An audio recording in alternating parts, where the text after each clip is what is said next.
Hi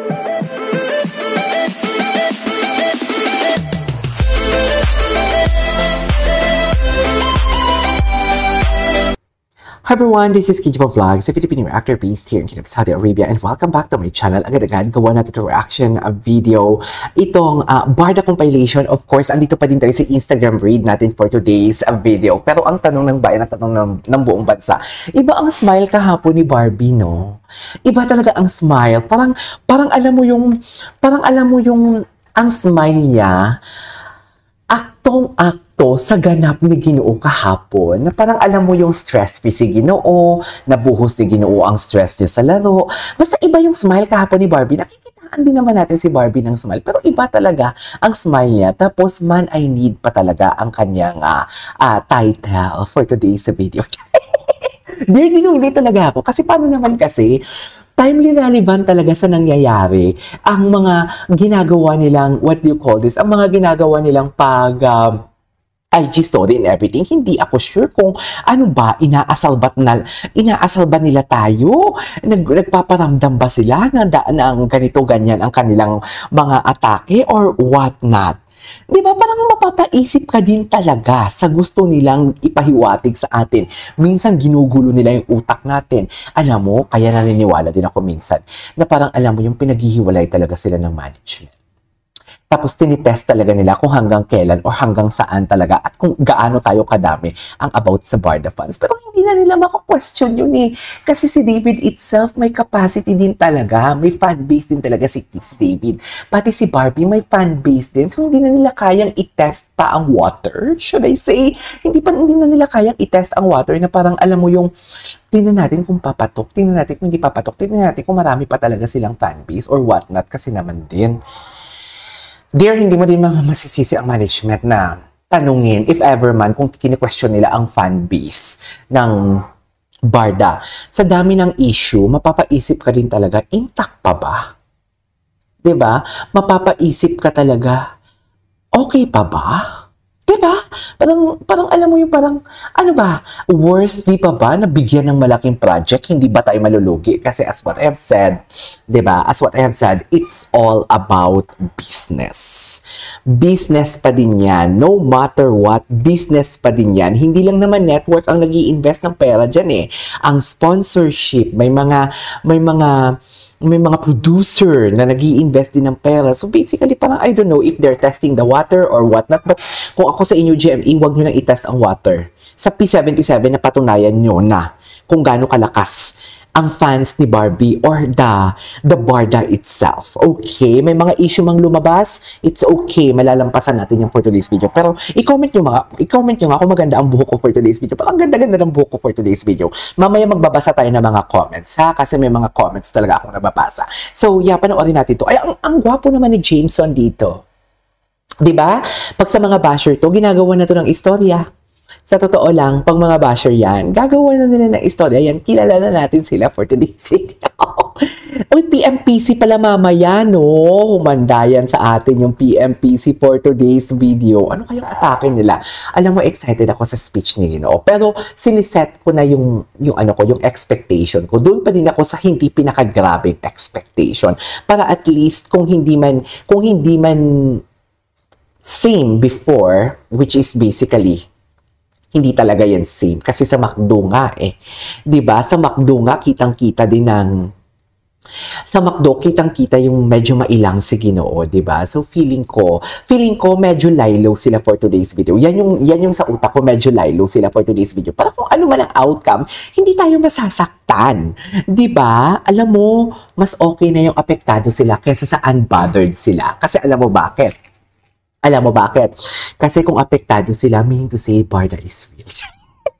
Anong meaning to say Barda is real? Barda is real naman talaga, KJ. Ano yung nakita mo ng nakaraan? Huwag kang in-denial. Kini-question si self. Kini-question natin si self for today's video. So, I won't take any longer. Wait lang, may i-upload lang ako para may content na tayo mamaya. Okay?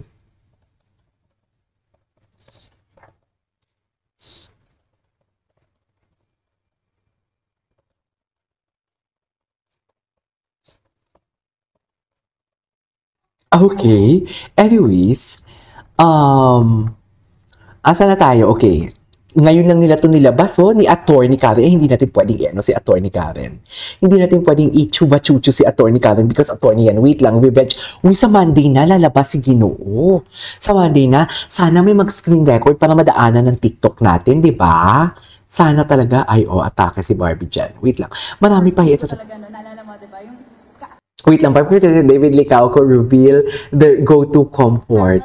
Ay. We are working. Laging may french fries. Ay, Charis! Chicken nuggets talaga.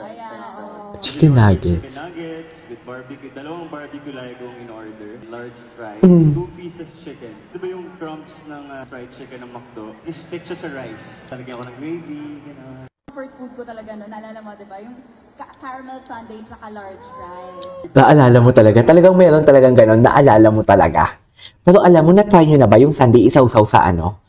Yung fries isawsaw sa sundae. Yung McDo lang ha. Ang sarap. Seriously. Anyways, ito. Hindi kita yung shades dito. Para sa isang post ata, alam mo, atake ako dito. Alam mo bakit? Kasi akala ko talaga, hindi pa kasi ako nag-check ng Instagram kahapon, di ba? So akala ko talaga, ang picture na yun, ang picture na pinost sa Facebook, sila mismo nag-edit kay ate girl sa likod, na may guard. May guard dyan sa likod ni Bea Binene Sa totoo lang, yung nakikita nyo sa salamin, may guard dyan. Alam mo, sinabi ko talaga na, parang edited nga yung photo kasi parang linagay yung guard. Di kung i-zoom ninyo ang photo, parang edited talaga. It's either baka si Barbie ang nag-edit, naglagay ng ate guard, pero hindi naman siguro maglalagay si Barbie ng mukha ng ibang tao dyan, diba? Bakit niya naman i-edit for today's video? So yun lang yung atake ko dyan for today's video. Anyways, pero, di ba, parang hindi mo talaga may pagkakaila. Charis Pempenko. Okay, ituloy natin. Kung si Jameson na yan, pero na-debunk na yan kahapon ni Madam Inertia, actually. Na-debunk yan ni Madam Inertia kahapon. Sinearch niya talaga, wala kasi talaga akong time sa mga pa-search na yan, mga Google Play na yan, Google Photo na yan, wala talaga. Anyways, what's next? Barbie Living. Okay. Na-magnetize. Alam mo, halatang-halata na magnetize talaga sila sa performance nila. Sa totoo lang. Alam mo, kung pipiliin mo talaga or ang atake mo talaga is malayo, negatibo talagang atake mo, hindi mo makikita to na hindi sila sweet Pero kung isa-isahin natin and hihimay-himayin natin, alam mo talagang sweet, mami. Hindi natin maididinay na sweet talaga sila dito. Diyos ko. Ina. Charis. Tingnan mo naman yung kamay ng Ginoo natin for today's video. Nasa paborito na naman. Charis. Na parte ng katawan ng binibining client natin. Aminin nyo yan. Huwag kayong in denial. Huwag kayong in denial. Aminin nyo yan.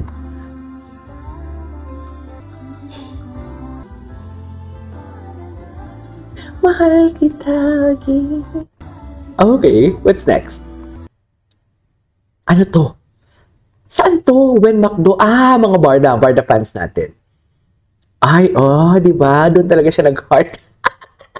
Bukod sa nakipag-heart na talaga siya sa kanyang ulo with Barbie Fortesa, ang kamay niya nasa likod pa talaga ni Barbie. Si Heart, sorry Heart, sorry. Sorry Heart ha, pasensya ka na Heart ha. Ganun talaga Heart, pasensya ka na talaga. Sana magpatawad mo kami Heart ha. Mami, tawang-tawa ako dito. Tawang-tawa ako kasi may video yan May video yan. Yung tipong hindi alam ni Ginoo kung saan niya ilalagay ang kamay niya. Sa totoo lang. Saan ako kahawak na hindi magkakaroon ng issue? Ganun yung chika ni doon. Ni Ginoo for today's video. Anong next? Ay, may edit. May edit. Atake. Ganda ni Barbie, no? Atake si Barbie, mamaya yung PMPC natin. Diba?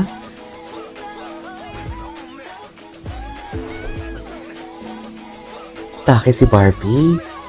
Gwapo. Anyways, that's it for today's video. Our Barda compilation. This is Kipo Vlogs. See you on my next vlog. Bye!